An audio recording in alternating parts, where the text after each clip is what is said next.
বড় আমাকে বললো কি যে এইসব তো কোনো ব্যাপারই না, কিন্তু এটাই কি তোর বয়ফ্রেন্ডের ফ্ল্যাট? হ্যাঁ কেন, কি হয়েছে? সত্যি করে বল। আরে সত্যি কথাই বলছি আমি, কি হয়েছে বল। এটা আমারও বয়ফ্রেন্ডের ফ্ল্যাট। প্রথমে তো ভেবেছিলাম সেম সোসাইটি, এখন তো দেখছি সেম ফ্ল্যাট। কিন্তু আমার বয়ফ্রেন্ড তো একা থাকে। আমার বয়ফ্রেন্ডও তো একা থাকে। দেখ স্নেহা, ফালতু আর কি করিস না, আমার বয়ফ্রেন্ড আমার জন্য খুব লয়াল। আরে পায়েল, আমি কেন তোর সাথে ফালতু আর কি করতে যাব?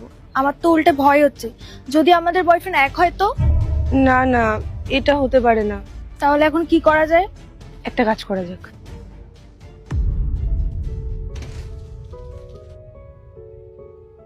এখন আসছো তুমি? আমি কতক্ষণ ধরে তোমার জন্য ওয়েট করছি। সরি, আমার একটু লেট হয়ে গেল। ইটস ওকে, আসো।